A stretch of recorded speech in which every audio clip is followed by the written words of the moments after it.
तो दोस्तों, क्या आप भी एक 12th स्टैंडर्ड के स्टूडेंट हैं जो आने वाले 2026 के फरवरी के महीने में बोर्ड एग्जाम देने जा रहे हैं?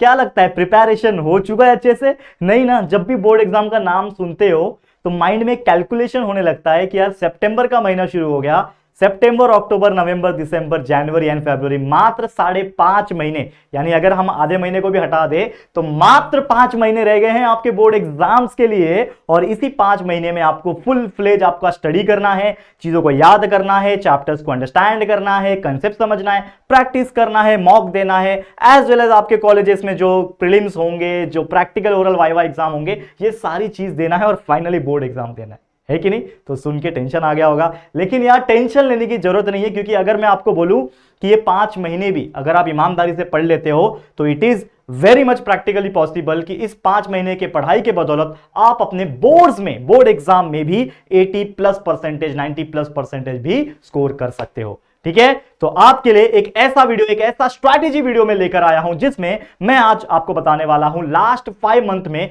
आप किस प्रकार से प्लानिंग कर सकते हो और अपने पढ़ाई को किस प्रकार से मजबूत बना सकते हो, क्या प्लानिंग कर सकते हो कि आपका बोर्ड एग्जाम अच्छे से अच्छा जाए। तो क्या होने वाला है, चलिए डिस्कस करेंगे। शुरुआत करते हैं आज के इस वीडियो की। नमस्कार दोस्तों, मैं हूं राहुल जायसवाल एंड स्वागत करता हूं आप सभी का एक बार फिर हमारे यूट्यूब चैनल JR कॉलेज में।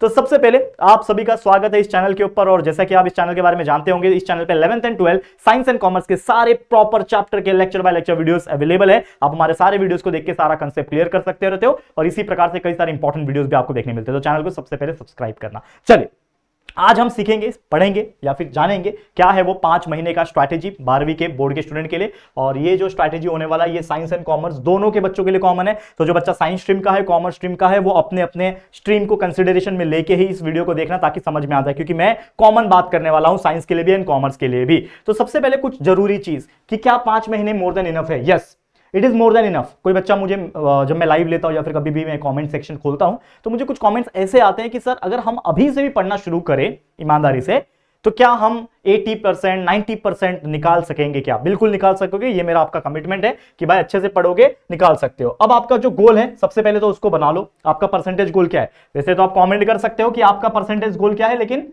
अपने माइंड में जरूर से बना लेना, और हमें बताने के लिए आप कमेंट कर सकते हो कि यस सर मेरा 90% का सपना है, टारगेट है, या फिर 80% का है, जो भी है बताना। अब सबसे इंपॉर्टेंट चीज होता है खुद पे भरोसा। जब तक आप अपने आप पे भरोसा नहीं करोगे तब तक कोई चीज नहीं होगी। सबसे पहले कोई भी रेस को, कोई भी टास्क को, कोई भी लड़ाई को अपने माइंड में जीती जाती है और उसके बाद उसको रियल में जीती जाती है। तो जब तक अपने माइंड से आप प्रिपेयर नहीं करोगे, अपने माइंड को नहीं समझाओगे कि तू भाई तू कर सकता है, तू 80% निकाल सकता है, तब तक रियलिटी में कुछ नहीं होना। तो बिलीव इन योरसेल्फ, आपका सेल्फ कॉन्फिडेंस, आपका डिसिप्लिन और आपका कंसिस्टेंसी, यही चीज आपको आगे लेके जाएगा और अच्छे से अच्छा मार्क्स लेकर आने में हेल्प करेगा। ठीक है, तो स्ट्रैटेजी जो हम पढ़ने वाले हैं वो है 3 फेज में divided, phase 1, phase 2, phase 3। Phase 1 सबसे पहले देखेंगे, लेकिन उसके पहले आप लोग को एक चीज जानना पड़ेगा कि जो हमारा स्ट्रैटेजी है उसके लिए हमारे पास दिन कितने बच रहे हैं। हम टोटल कैलकुलेट करेंगे। ठीक है, आप हमारे साथ कैलकुलेशन में देखो क्या हो रहा है। अब जैसे मैंने बोला कि ये वीडियो आपको मिल रहा होगा लगभग सितंबर के शुरुआत के दिनों में, 3-4 तारीख के आसपास मिल रहा होगा। यानी सितंबर की अगर हम बात करें तो हमारे पास सितंबर का 30 का महीना होता है, अक्टूबर का 31 का, नवंबर का 30 का महीना, दिसंबर का भी 31 का महीना होता है, जनवरी का 31 का महीना होता है, और फरवरी में जो 2025 में बोर्ड एग्जाम 12वीं का हुआ था वो 11 फरवरी से शुरू हुआ था। मतलब मैं ये मान के चलूं कि इस साल भी लगभग 11 तारीख से शुरू हो रहा होगा। तो हमारे पास फरवरी में हमारे लिए कितने दिन मिल रहे हैं? सिर्फ 10 दिन मिल रहे हैं। तो फरवरी का हमें सिर्फ 10 दिन ही पकड़ना पड़ेगा। ठीक है, समझ में आया? तो अगर हम कैलकुलेट करें 30 30 30 30 120, 150 और 10 होता है 160। मतलब आज से भी अगर मैं काउंट करूं तो हमारे पास ओनली 160 दिन है, लगभग 5 महीने का ही समय है। कितना दिन है बच्चा? 160 डेज रिमेनिंग है। टाइमर लग चुका है T-160, 159, 158, 157 करते करते एक दिन ऐसा आएगा T-1, T-0, यानी आप बोर्ड एग्जाम देने जा रहे होंगे, वो दिन भी दूर नहीं। ठीक है, अब आपका टारगेट जो भी है, मैं तो हमेशा बोलता हूं 90 to 95% का टारगेट करो, लेकिन 12वीं में थोड़ा मुश्किल होता है 90% लाना, लेकिन फिर भी अगर आप कोशिश करोगे तो आते हैं। ठीक है बच्चा, अब आखिरी का जो 30 दिन होगा वो हमारे स्टूडेंट्स के लिए सिर्फ और सिर्फ रिवीजन के लिए रखना है, ये चीज ध्यान में रखना। तो 160 दिन भले ये दिख रहा आपको, सोचोगे अरे सर 160 दिन है ना, बहुत दिन है अभी तो, लेकिन 160 में से ना सीधा सीधा 30-40 दिन माइनस कर लो, उतने ही दिन आपको मिलने वाले पढ़ने के लिए, क्योंकि वो 30-40 दिन आपका रिवीजन और बाकी प्रैक्टिकल ओरल वाइवा वगैरह में ही बिजी हो जाएगा। ठीक है, तो कम से कम आप मान के चलो कि बहुत कम समय है हमारे पास। और लास्ट का जो 30 दिन जैसे मैंने बोला, इसमें हम हमारे इसी यूट्यूब चैनल JR कॉलेज के ऊपर हर साल की तरह लाइव रिवीजन कराएंगे, जिसमें बहुत सारी इंपॉर्टेंट चीजें पढ़ाई जाएगी। चैप्टर्स का एक quick revision, one shot revision पढ़ाया जाएगा, चाहे साइंस स्ट्रीम के सब्जेक्ट्स हो, फिजिक्स, केमिस्ट्री, मैथ्स, बायोलॉजी, चाहे कॉमर्स के SPOCM, बीके इकोनॉमिक्स, और इस साल तो हमने मैथ्स भी पढ़ाना शुरू कर दिया जो कॉमर्स के बच्चे हैं, तो वो भी वीडियोस आपको मिल रहे होंगे, आप चेकआउट करोगे तो डेली वीडियो अपलोड हो रहे। ठीक है, अब बात कर रहे थे 12वीं की स्ट्रैटेजी की फेज 1 की। पहला पड़ाव, 3 फेज है, फेज 1, फेज 2, फेज 3। पहला पड़ाव है हमारा ओनली स्टडी फेज, जिसमें सिर्फ और सिर्फ टारगेट है हमारा सिलेबस कंप्लीशन का। तो इसमें आपको लेना है सितंबर से दिसंबर का टाइम, सितंबर, अक्टूबर, नवंबर, दिसंबर, बोलने के लिए 4 महीना। 4 महीना मतलब 30 के हिसाब से हमारे पास 120 दिन होंगे। कितने दिन होंगे बच्चा? 120 दिन में आपको अपना पूरा सब्जेक्ट का, जो भी स्ट्रीम में हो, साइंस स्ट्रीम के हो तो फिजिक्स, केमिस्ट्री, मैथ्स, बायोलॉजी, और कॉमर्स के हो तो एसपी, ओसीएम, बीके, इकोनॉमिक्स, अगर एसपी नहीं होगा तो मैथ्स होगा, जो भी आपका सब्जेक्ट है, या फिर कोई सीएस या फिर और कोई सब्जेक्ट होगा, आईटी वगैरह होगा, तो जो भी सब्जेक्ट है वो कंसीडर करो, लेकिन मैं मोस्ट कॉमन सब्जेक्ट लेके चल रहा हूं जो ज्यादातर बच्चे लेते हैं। तो हमारे पास कितने दिन है? 120 दिन है पूरा सिलेबस को पढ़ना। इसमें आपको पूरे वीडियोस देखने पड़ेंगे, सारे चैप्टर्स का अंडरस्टैंडिंग करना बहुत इंपॉर्टेंट है। देखो, आप ट्यूशन जा रहे हो, अगर आप स्कूल कॉलेज में समझ रहे हो तो बहुत अच्छी बात है, लेकिन जहां नहीं समझ रहे हो, इसीलिए तो हम है ना बच्चा, हमारा यूट्यूब चैनल जेआर कॉलेज है, जो आपको हेल्प करेगा। सभी चैप्टर्स के detailed proper lecture by lecture videos हमने अपलोड करके रखे हैं, ताकि हर कंसेप्ट आपको समझ में आए। और इससे फायदा ये होता है कि मान लो देखो, हर चीज याद करना पॉसिबल नहीं है, 100% सिलेबस आप याद नहीं कर पाओगे, बाय हार्ट नहीं कर पाओगे, समय कम पड़ता है। तो हर चैप्टर का एटलीस्ट समझ में आया हुआ कंसेप्ट रहेगा, यानी आपने हमारे वीडियोस देखे, आपको पता रहेगा कि इस चैप्टर में ये टॉपिक का मीनिंग क्या है। तो वो कंसेप्ट जो हम रिकॉर्डेड वीडियोस में हमने सब कुछ पढ़ा रखा है, वो वीडियोस देख के अगर कंसेप्ट भी दिमाग में रहेगा, चैप्टर का मीनिंग भी दिमाग में रहेगा, तो उस टॉपिक का क्वेश्चन एग्जाम में अगर आता है, भले ही बाय हार्ट किया हुआ आंसर नहीं है, लेकिन समझा हुआ तो है ना, समझा हुआ है ना कि टॉपिक का सर ने ये समझाया था, तो उसको ओन वर्ड में, अपने मन से ओन वर्ड में भी लिखोगे, तो जहां 0 मिलने वाला था क्योंकि आपने पढ़ा ही नहीं था वो टॉपिक, तो वहां पे अगर आपने हमारे वीडियोस देखे कंसेप्ट क्लियर रहेगा, तो 4 में से 0 मिलने से अच्छा कम से कम 2 या 2.5 3 मार्क्स तो मिलेंगे ही मिलेंगे, क्योंकि भले ही आपने अपने ओन हैंडराइटिंग, अपने ओन लैंग्वेज में लिखा है, लेकिन कंसेप्ट तो लिखा है ना, मीनिंग तो लिखा है ना, तो वो चीज का मार्क्स आपको मिलेगा। तो ये चीज बहुत इंपैक्ट डालेगी। तो आपको पढ़ना है इस 4 महीने में और अच्छे से वीडियोस देखना है। तो कितने सब्जेक्ट है आपके? अगर मैं मोटा मोटा काउंट करूं, साइंस स्ट्रीम के जो बच्चे हैं, physics, chemistry, maths, biology, 4 main subject होते हैं, और एक लैंग्वेज होता है हिंदी या फिर मराठी, एक होता है इंग्लिश। अब जिसका आईटी होगा वो रिप्लेस हो जाएगा, तो कम से कम मैं मान के चलता हूं कि 6 सब्जेक्ट होते हैं, एवरेज मान के चल रहा हूं कि 6 सब्जेक्ट होते हैं आपके। सेम कॉमर्स के लिए भी 6 सब्जेक्ट होते हैं, 4 मेन सब्जेक्ट, 2 लैंग्वेज, तो 6 सब्जेक्ट है। दिन कितने हमारे पास? 120 दिन है।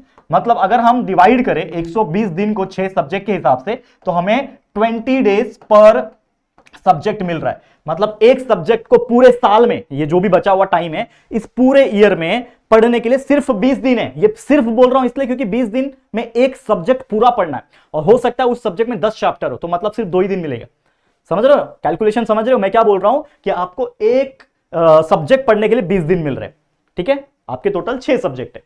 ठीक है, 6 सब्जेक्ट है, एक सब्जेक्ट को 20 दिन मिल रहे हैं, पर लेकिन एक सब्जेक्ट में हो सकता है किसी 10 चैप्टर हो, किसी में 15 चैप्टर हो, क्योंकि साइंस स्ट्रीम वाले बच्चों को पता है फिजिक्स, केमिस्ट्री, बायोलॉजी, मैथ्स वगैरह में 15 16 चैप्टर है।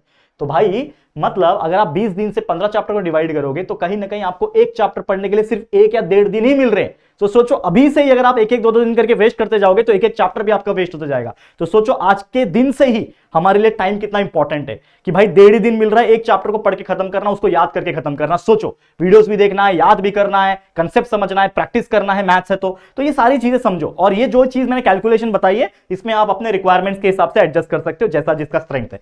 ठीक है बच्चा, ओके। अब बात कर लेते हैं हमारा डेज की। डेज कैलकुलेशन जैसे मैंने बोला सब्जेक्ट वाइज, अब मैंने क्या बोला 120 दिन है, तो फिजिक्स या फिर एसपी, ये कुछ ऐसे सब्जेक्ट है। मैं अगर मैं साइंस स्ट्रीम की बात करूं, फिजिक्स, केमिस्ट्री, मैथ्स, बायोलॉजी है यहाँ पे, एसपी, ओसीएम, बीके, इकोनॉमिक्स से कॉमर्स स्ट्रीम, तो मैंने मिक्स करके रखा हुआ है। तो कम से कम आपको क्या करना है, अगर मान लो आपका 15 चैप्टर है, ठीक है ना, 15 चैप्टर है, और आपके पास मान लो मैथ्स में 15 चैप्टर है, बायोलॉजी में 15 चैप्टर है, इंग्लिश में चैप्टर्स चलो 15 पकड़ते हैं, हिंदी में 15 पकड़ते हैं, तो ये सारे चैप्टर्स को अगर 15 दिन भी दोगे, तो 15 के हिसाब से 15 टू 30 मतलब 90 दिन में मेरा काम हो सकता है। लेकिन सिर्फ 15 दिन दूंगा तो हो जाएगा काम? नहीं, क्योंकि ऐसे सब्जेक्ट्स को कम से कम आपको 20 से 22 दिन देने पड़ेंगे।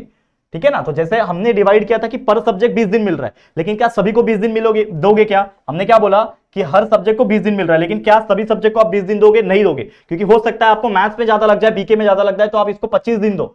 हो सकता है आपको फिजिक्स को पढ़ने के ज्यादा टाइम दो, इसको 25 दिन दो। आपको केमिस्ट्री के लिए आपको 25 दिन दो। तो भाई इसी में दिन खत्म हो रहे हैं, तो आपका जो लैंग्वेज होगा, इंग्लिश, हिंदी, मराठी जो भी होगा, इसमें आपको कम करना पड़ेगा। यानी जहां 20 दिन देने थे, वहां आपको 5 या 7 दिन ही देने पड़ेंगे। समझ में आ रहा है? और फिर जो डेज बचेगा वो उसमें एडजस्ट कर लो। तो आप अपने हिसाब से ये एडजस्ट करके दिन डिसाइड कर लेना कि कितना दिन मुझे एटलीस्ट देना है। आपका कैलकुलेशन होना चाहिए, क्योंकि आपको पता है कि आपने अब तक कितना पढ़ लिया, कितना बाकी है और कितना पढ़ सकते हो। तो वो चीज आपका ये कैलकुलेशन हो जाना चाहिए आपके हिसाब से, और एक चार्ट पेपर में लिख लो और उसको कहीं चिपका दो, ताकि रोज देख के आपको मोटिवेशन आ सके कि इतना पढ़ना बाकी है, इतना पढ़ के हो गया है। नेक्स्ट, एक टाइम टेबल, एक कैलेंडर होता है आपके घर में या फिर मार्केट से नया खरीद के लाओ और उसमें ना लिखो। जैसे मैं करता था ना, मैं क्या करता था पता है? जैसे मान लो आज मंडे 5 तारीख है, तो मेरे को आज क्या पढ़ना है, मान लो मुझे मैथ्स पढ़ना है, तो मैं लिख देता था मैथ्स, ठीक है, मैं ऐसा लिख देता था, ताकि जब मेरे को कैलेंडर दिखे, घर में घुसूं मैं तो कैलेंडर दिखेगा ही, तो कैलेंडर दिखेगा तो मुझे वो डेट दिखेगा, अरे आज 5 तारीख है, आज सुबह उठा मैं, आज 5 तारीख है, आज मैथ्स पढ़ना है, तो माइंड में आ गया आज मैथ्स पढ़ना है।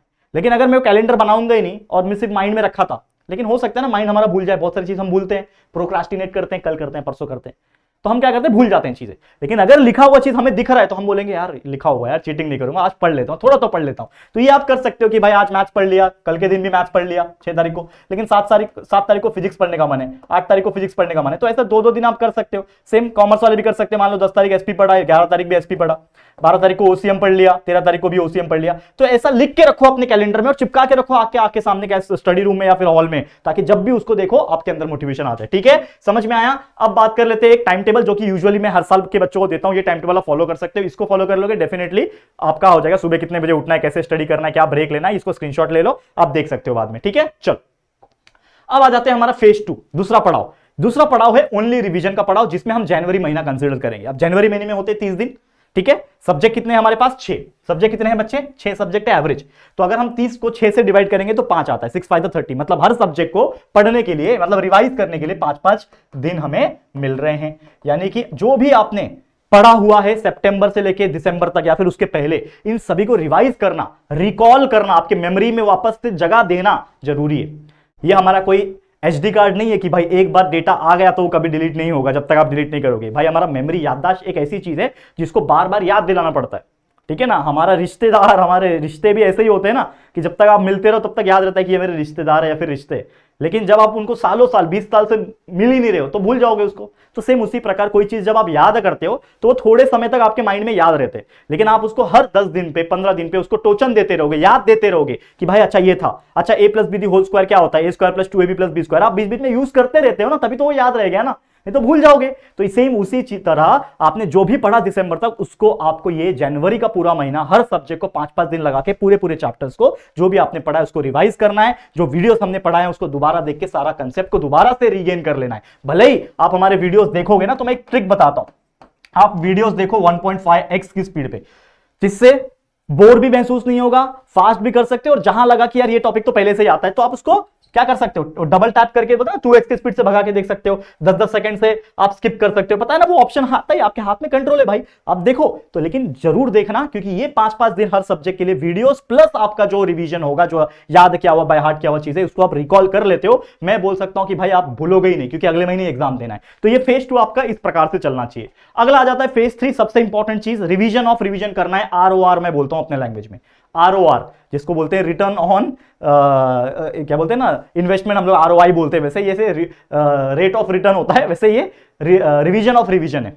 तो रिवीजन ऑफ रिवीजन मतलब जो भी आपने रिवीजन किया, जो भी आपने याद करा है, अब फरवरी के महीने में जो भी आपको दिन मिलेंगे, क्योंकि आपको पता है कि 11 तारीख से मान लो एग्जाम शुरू होगा इस साल भी, अगर एग्जाम्पल बोल रहा हूं, अभी तक तो कोई टेंटेटिव टाइम टेबल भी आया नहीं है, आएगा तो बता दूंगा, लेकिन मान लो फरवरी में हमें सिर्फ 10 दिन मिल रहा है, तो उस 10 दिन में आपको क्या करना है, कम से कम 5 दिन तो आपको ROR यानी रिवीजन ऑफ रिवीजन करना है। मतलब हर सब्जेक्ट के लिए एक दिन ही मिल रहा है, और उसके बाद जो बचा हुआ 5 दिन है, इसमें आपको देना है मॉक टेस्ट। अब ये मॉक टेस्ट क्या होता है, जिनको नहीं पता बताना चाहता हूं। प्रीवियस ईयर का क्वेश्चन पेपर लेना है, मान लो आपने ले लिया प्रीवियस ईयर क्वेश्चन पेपर 2025 का, इसको उठाओ, मार्केट में आंसर शीट मिलता है स्टेशनरी पे, वो खरीद के लाओ, 3 घंटे का पेपर है, 3 घंटे का टाइमर लगाओ और खुद सॉल्व करना शुरू करो उस क्वेश्चन पेपर को।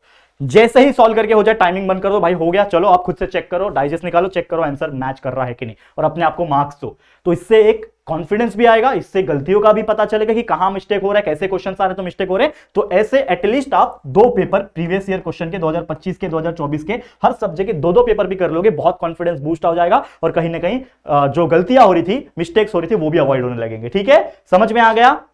तो ये था हमारा पूरा प्लानिंग या फिर स्ट्रैटेजी जो हमने समझा दिया। और फिर फरवरी के मिडल से आप लोग का बोर्ड एग्जाम शुरू हो जाएगा। तो बस इतना ही बोल सकता हूं मेरी तरफ से। ऑल द वेरी बेस्ट सभी बच्चों को। मुझे पता है आप लोग बहुत मेहनत कर रहे होंगे और डेफिनेटली करना भी चाहिए, लेकिन आपके लिए हमने भी बहुत मेहनत कर रखी है और कर भी रहे हैं, ताकि आप लोग के लिए हम हेल्प कर सके। ठीक है, तो प्लीज मन लगा के पढ़ाई करते रहना, हमें निराश मत करना, अपने आप को एक प्राउड मोमेंट पे पहुंचाना। ठीक है, आज के लिए इतना ही। इसी के साथ ये वीडियो एंड होता है। उम्मीद करता हूं ये स्ट्रैटेजी, ये प्लानिंग आपको बहुत पसंद आई होगी, हमारी मेहनत पसंद आई होगी। अगर अच्छा लग रहा है तो प्लीज लाइक करना, दिल से अच्छा कमेंट कर सकते हो। और अभी तो कमेंट सेक्शन के बगल में, जैसे कमेंट सेक्शन को स्क्रॉल करोगे ना, थोड़ा सा साइड करोगे, हाइप बटन का ऑप्शन आ गया, तो हाइप करके हमारे वीडियोस को हाइप करके आप ट्रेंडिंग में पहुंचा सकते हो। तो प्लीज हाइप करना और जितना हो सके शेयर करना। सबसे ज्यादा इंपॉर्टेंट चीज है शेयर करना, क्योंकि ये जो मेहनत है ये वेस्ट नहीं होनी चाहिए। तो please share to every friend, चाहे वो साइंस का स्टूडेंट हो चाहे कॉमर्स का स्टूडेंट हो, शेयर सबको करना है। और सबसे इंपॉर्टेंट, चैनल को सब्सक्राइब करके बेल आइकन को ऑल पे सेट करना, ताकि वीडियोस इसी प्रकार आपके फीड में आते रहे और नोटिफिकेशन सबसे इंपॉर्टेंटली आपको मिलते रहे। ठीक है फ्रेंड्स, तो जल्दी मुलाकात होगी आपके साथ किसी और नए वीडियो में।